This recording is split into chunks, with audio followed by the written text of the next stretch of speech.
Bonjour et bienvenue, chers partenaires privilégiés, sur la chaîne Une mine échappée en Afrique.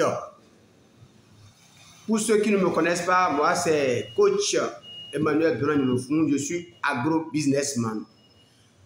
Et mon milieu de prédilection, ce sont les escargots géants d'Afrique.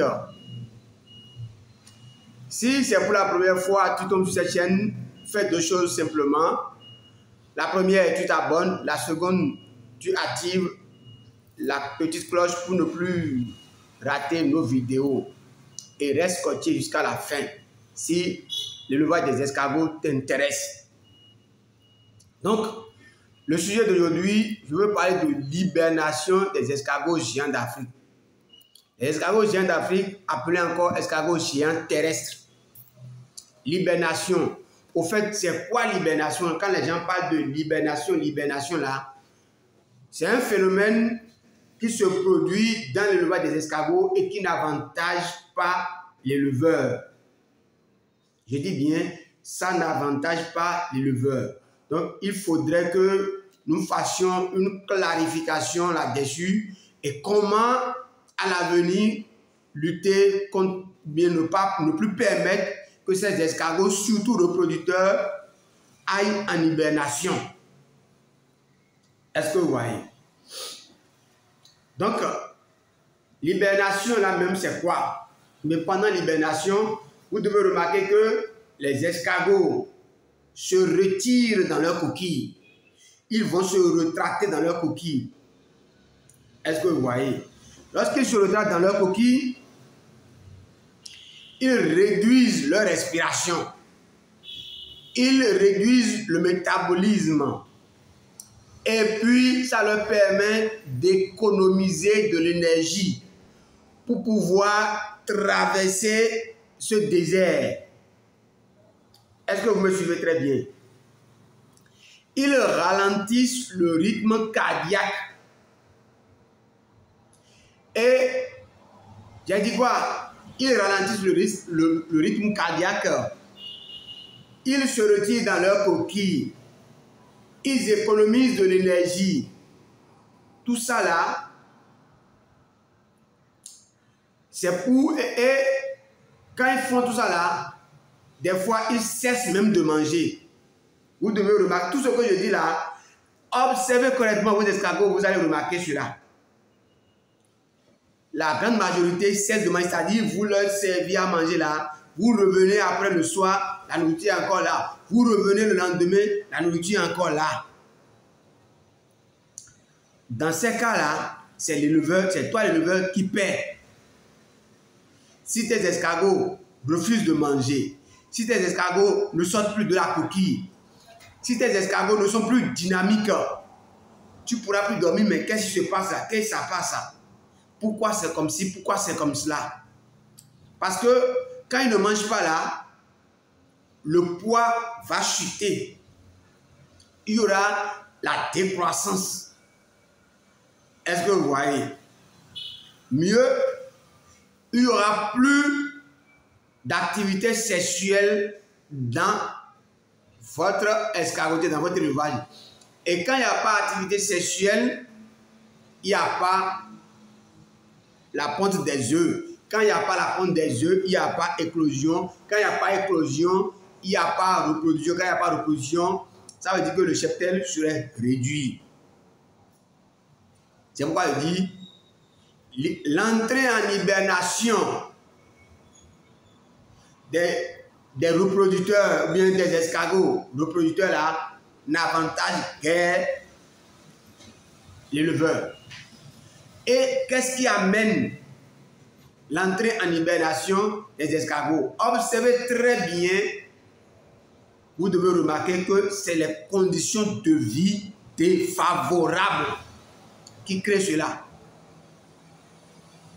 En l'occurrence, quand nous rentrons dans la saison sèche, dans la sécheresse, si vous ne faites pas, c'est que vous ne prenez pas soin correctement de vos escargots là, rapidement ils vont rentrer en hibernation.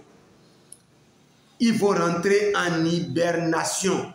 Je vais vous montrer ce dont je parle là. Regardez. C'est-à-dire, lorsque ces escargots se retirent dans leur coquille, lorsque les escargots se retracent dans leur coquille, ils ne mangent plus, ils sécrètent un mucus blanc, dur, résistant. Regardez bien, vous allez remarquer. Vous voyez, le mucus blanc là, il sécrète cela pour se protéger. Pour ne pas se déshydrater, sinon ils vont perdre toute l'eau qui se retrouve dans leur corps. Le mucus blanc que vous voyez là, les protège contre la déshydratation. Pour que un autre organisme vivant ne rentre pas dedans pour venir les perturber. Regardez bien. Vous voyez comment c'est retracté, vous voyez comment c'est rentré dedans. Je crois que ici, là, c'est bien sorti. Est-ce que vous voyez? Regardez bien. C'est ça qu'on appelle escargot en hibernation. Escargot en hibernation. Et pourquoi les escargots, quand vous voyez les escargots comme ceci, ça veut dire que ces escargots se retrouvent dans une condition qui ne leur sont pas favorables. Peut-être la chaleur fait qu'ils font ça. Et lorsque l'escargot fait ceci là, tu lui donnes à manger, il ne mange pas. Et quand il ne mange pas là, il va dépérir. Il va perdre de poids. Il n'y aura plus d'accouplement. Quand il n'y a pas d'accouplement, il n'y a pas d'œuf. Quand il n'y a pas d'œuf, il n'y a pas d'éclosion. Quand il n'y a pas d'éclosion, il n'y a pas de reproduction. Et lorsqu'il n'y a pas de reproduction, ça veut dire qu'il n'y a plus de multiplication au sein de ton escargot. Et ça veut dire qu'il n'y aura pas la commercialisation. Vous voyez, juste ce geste-là, voilà tout son corollaire. Est-ce que vous voyez? Donc, il faut éviter au maximum. Comment l'éviter? J'ai fait une vidéo en temps, allez chercher comment éviter que les escargots meurent, comment réduire le taux de mortalité pendant la saison sèche. Et j'ai demandé de pailler, de mettre des pailles dans vos escargotières pour que ces pailles-là vont, quand vous allez les arroser, ils vont retenir la fraîcheur dans l'escargotière. Et quand l'intérieur de l'escargotière est frais, ils ne vont pas faire ceci. Ils ne vont pas aller en hibernation. Ils vont pas, on dit, là, ils rentrent dans un sommeil profond. L'escargot ne dit plus rien, ne fait plus rien, ne bouge plus. Il rentre dans un sommeil profond. Mais ça ne t'avantage pas. Et dès que les conditions de vie deviennent favorables, il ressort et il reprend encore sa vie correctement et bien. Voilà pourquoi, même pour les ramasseurs, quand ils rentrent dans la brousse pendant la saison sèche là, ils ne trouvent plus des escargots. Ceux qui n'arrivent plus à résister là, eux, ils meurent. Mais ceux qui arrivent à résister là, ils vont rester là. Dès que les pluies commencent là, ils ressortent et life goes on. Est-ce que vous voyez? Regardez très bien. Pour éviter cela, il faut les arroser. Surtout pendant la saison sèche là, il faut arroser au moins 2 fois par jour. Et pour éviter que votre escargotière ne soit inondée là, vous pouvez même aller à 3 fois par jour. Quand vous arrosez dedans une première fois dans la journée, les 2 fois là que vous devez faire ça là, mettez vos escargots simplement dans des paniers et trempez les paniers là dans de l'eau. Trempez les paniers là dans de l'eau plusieurs fois. Pendant 3 minutes, c'est largement suffisant. L'escargot est déjà humide, mouillé là, il est déjà à l'aise. Vous le retournez dans son truc là. Surtout, je veux parler des pays arides. Le Nord Bénin par exemple. Les pays du Nord.